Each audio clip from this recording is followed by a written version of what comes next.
Hi, welcome to our discussion. Today we are talking about what do you do if a priest consistently delivers a poor homily?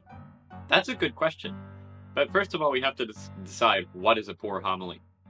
Okay, I guess a homily that you don't understand for some reason. Something that's not cohesive or that's not quite comprehensible. Yeah, could be not comprehensible because maybe the priest's accent is too strong. That can happen on occasion. It can be perhaps the structure of the homily isn't good, or maybe it's the way that the priest reads it. I Yeah, don't know.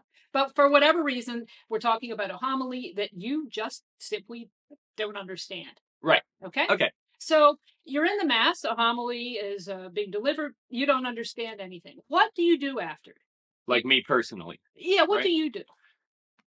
Well, it kind of depends on the situation. So let's say it was an accent situation, for example. I mean, generally it's something that you can train, that you can practice, right? And then you start to understand, so and I don't think that's really the fault of the priest, right? Like, you can't blame Not him at for all. having an accent. So there's nothing really to do there Actually, I think except we're to kind of try to happy that, understand. like, we're happy to have priests from different places. I think Yeah, it's first, great. yeah, It's of great. course. So you just have to try to start to understand, and I think with time you do Yeah, generally. yeah.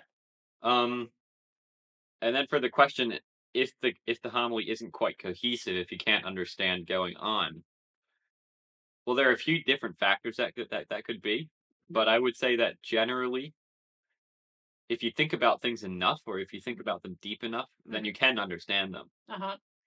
Right? It's like if you read an essay, even if it's a really bad essay, Yeah. you can generally still understand what's going on. Well, Once you kind of root through the confusing way it's written, you can still kind of understand yeah, it. but the difference is with an essay, Mhm. you have written work, right? Right. You can look at the essay, you can review the essay again, go back over things, and so on and so forth. So it's a little bit different to say it's the same as an essay because we're talking about something that's delivered one time. That's it. You have to hear it. If you miss something, it's going to be harder to go back to it. Right. If the speaker isn't good, or the lecture isn't good, or the sermon isn't Mhm. good, it is harder to follow. Not Right. because it's not created that it's driving in one direction that makes it Right. coherent.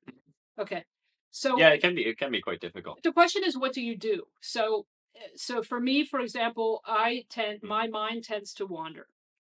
I mean, if it's not interesting, that might be tends to wander, and I start to think about, okay, I try to focus in on one thing that the priest said, and I start to think about that. But then I start to think, well, maybe I would have said it differently, and so on and so forth. And Uh-huh. this is something I know I should not do, but it happens. Right. And I have some other people in my family, you know who you are, that when the sermon isn't good consistently, well, they just don't go back to that church. They just switch the church altogether. So that's an option for some people. Mhm. Um, Well, I suppose that's a plausible option at the point that the mass isn't bringing you anywhere spiritually at all, mhm, right? mhm. At that point, you can think, okay, maybe I need to switch to community. Okay. Well, what do you do before we conclude? What do you do if you're in the mass, the homily is being delivered, and it's boring or not good? So what do you do? What's your mind process there? Well, I'm still gonna first try to listen to the whole homily and figure it out. And then what I would hope, which isn't always the case, is that after the mass, there are other people who were there that I could discuss it with, Ah, who perhaps understood it better. that's kind of nice. Or if no one understood it at the church, then it's a cause for the concern. Maybe then you should write to the parish, and you can perhaps go to the priest personally and ask them Yeah. about their homily. Okay. And But so in any case, you have to. I think you have to go to every length you can to try to understand. instead of running away. Yeah, you can't just be complacent and say like, "Okay, no, whoa, this was too complicated." Okay, I'm just gonna go home and drink my coffee. And I forget can't all about it. that guy. All right, yeah. I Right? mean, you can't understand Aquinas necessarily either if you pick up the Summa, right? But it doesn't mean it's not good. In fact, it's a lot better than anything you're going to hear in church. Yeah, it's a good. Can't necessarily say that. It could be today's Aquinas. You don't know. Okay. That's another discussion, though. At any rate, you said two interesting things. So, number one, the discussion after Mass is really good. So, if you are in one of those parishes that have the donuts and coffee afterwards, that is a nice opportunity. Now, Right. to speak about the homily. If you can, because people might not want to either. Yeah, well, there is that part. They might be like, "Hey, there's something infinitely." Scripture. You could go home and read the readings again. Yeah. And maybe, okay, that's what they were trying to connect. Right.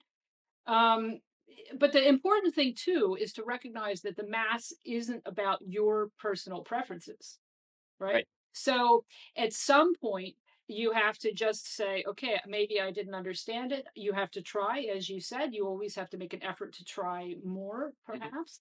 And ultimately, you do have to realize that it's not all about your particular spiritual fulfillment, but that Sunday Mass is about a community as well. And in making that community, then maybe this post Mass discussion is really the best way to do that. I don't know. Well, what's your opinion? So what do you do if you don't understand? Like, what would you do not immediately, sorry, ideally? The truth is, I haven't understood a homily for years because my German. Well, right, because you don't really speak German too much. We live in Austria. Yeah, and it's true that I don't understand, so I have to fight to try to understand, and then I always hope that something happens, like a lightning bolt, that all of a sudden I can understand. You're hoping for a new Pentecost. All of a sudden I understand German, it just flows in my ears, and I understand everything. So it is difficult for me. Okay. And maybe it's exactly because of that I don't have so much of a need or feel that I have to understand everything, because I'm so used to not understanding anything. But now you do understand everything? Not always, because sometimes it's not coherent.